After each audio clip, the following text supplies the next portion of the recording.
اور یہ میرا تختہ نہ اٹھا دے، تو اس نے بادشاہ نے لوگوں کے ساتھ مل کر جو ہے ان کے قتل کا منصوبہ بنایا، اور لوگوں نے تجویز یہ تھی اور کہ ان کو آگ میں جلا دیا جائے۔ تو وہ پھر نمرود نے حکم دیا کہ ایندھن کو اکٹھا کیا جائے۔ سارے لوگوں نے کتنے دنوں تک ایندھن اکٹھا کرتے رہے، اور پھر اس کے بعد جو ہے وہ آگ جلوائی، اور تمام کفار اور مشرکین اور نمرود نے مل کر اس کو آگ میں ڈال دیا۔ تو آگ جو ہے اللہ کے حکم سے ٹھنڈی ہو گئی، اور اللہ نے آگ کو حکم دیا کہ اے آگ تو ٹھنڈی ہو جا اور آرام دہ ہو جا ابراہیم کے حق میں۔ تو آگ جو ہے وہ ٹھنڈی ہو گئی۔ اس طرح سے حضرت ابراہیم علیہ السلام فرماتے ہیں کہ وہ آگ میں جتنا میں نے 7 دن سکون محسوس کیا، اتنا کبھی محسوس نہیں کیا۔ تو اس کے بعد بھی یہ کافر جو تھا نمرود باز نہ آیا، اور اس نے حضرت ابراہیم علیہ السلام کو کھلا چیلنج دے دیا، اور اس نے کہا کہ اپنے رب سے کو کہو کہ وہ لشکر ایک وہ بھی لے کر آئے اور میں بھی لشکر لے کر آتا ہوں، اور اس کے بعد جو ہے ہم مقابلہ کرتے ہیں کہ کون جو ہے وہ جیتے گا۔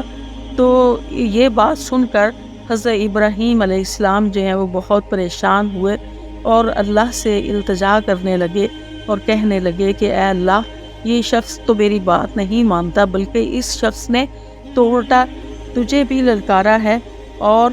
اس نے مقابلہ کی دعوت دی ہے۔ تو جبرائیل علیہ السلام آئے اور انہوں نے کہا کہ نمرود کو تیرے رب کا پیغام جو ہے وہ نمرود سے کہہ دو، پہنچا دو کہ وہ مقابلے کے لیے تیار ہو جائے۔ جب حضرت ابراہیم علیہ السلام نمرود کے پاس گئے اور اس کو یہ پیغام دیا کہ تم اپنا لشکر جو ہے وہ تیار کر کے مقابلے کے لیے آ جاؤ، تو اس نے 3 دن کی مہلت مانگی۔ تو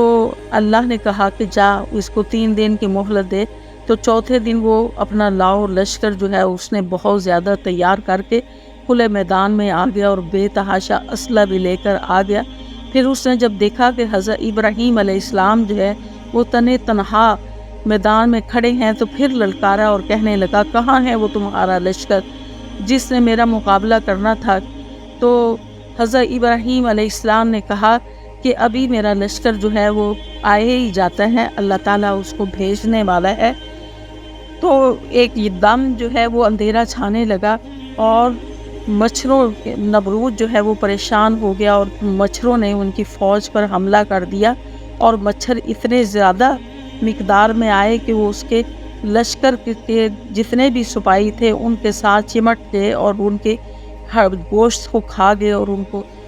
ہڈیوں کا پنجرا بنا دیا۔ یہ دیکھ کر نمرود جو ہے وہ گھبرا کر اپنے محل میں بھاگا، اور وہاں اپنی بیوی کے کمرے میں چلا گیا۔ تو وہاں ایک لنگڑا مچھر جو تھا وہ سامنے آیا، اور وہ اپنی بیوی کو یہ بتانے لگا کہ یہ اس طرح کا مچھر جو ہے اس نے میری فوج کو جو ہے وہ ہلاک کر دیا ہے۔ تو اتنا کہنے کی دیر تھی کہ وہ مچھر جو تھا اس کے ناک میں گھس گیا، اور ناک میں گھسنے کے بعد دماغ میں گھس گیا، اور دماغ میں گھستے ہی اس کے سر میں درد جو ہے وہ شروع ہو گئی، اور وہ تکلیف سے چیخنے اور چلانے لگا۔ اس نے پورے اپنے علاقے پوری دنیا پر اس کی حکومت تھی، پوری دنیا سے اس نے تمام طبیب اکٹھے کیے اور اس سے علاج کی کوشش کی، لیکن تمام جو ہے طبیب اس کا کوئی علاج نہ کر سکے، اور اس کو یہ تکلیف جو ہے وہ ہر روز ہوتی تھی، اور وہ اس کی وجہ سے وہ اتنا چیختا چلاتا اور اپنا سر جو تھا وہ دیواروں میں مارتا، اور اس کے اوپر سر کے اوپر زور زور سے چیزیں مرواتا۔ تو اسی طرح پھر اس نے ایک حکم جاری کر دیا کہ میرے محل میں جو بھی کوئی مجھ سے ملاقات کرنے کے لیے آئے، میرا درباری اور کوئی میرا غلام، تو سب سے پہلے وہ اپنا جوتا اتارے اور وہ میرے سر میں مارے۔ تو اس کے سر میں جب تک جوتے پڑتے رہتے تھے اس کی تکلیف جو ہے وہ کچھ کم ہو جاتی تھی، اور وہ تھوڑا سکون محسوس کرتا تھا۔ جیسے ہی جوتے لگنا بند ہوتے تو وہ اس کی تکلیف سر کی دوبارہ شروع ہو جاتی، تو وہ اس طرح سے ٹکرے مارتا تھا دیواروں کو اور چیختا چلاتا تھا، تو یہاں تک کہ وہ ہر روز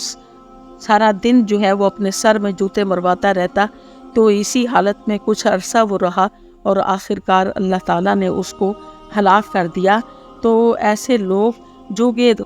اللہ کے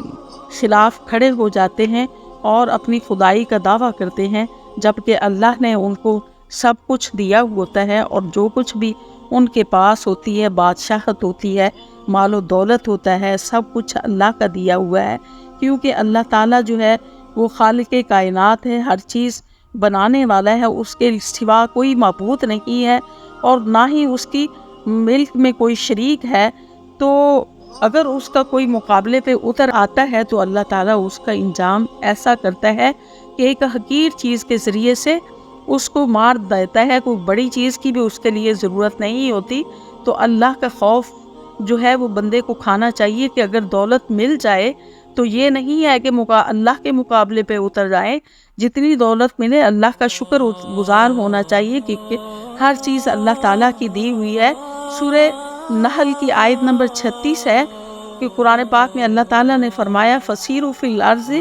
فَانظُرُوا کَیْفَ کَانَ عَاقِبَةُ الْمُکَذِّبِینَ، کہ زمین میں چلو پھرو اور دیکھو کہ جھٹلانے والوں کا انجام کیسا ہوا، کہ جو اتنا بڑا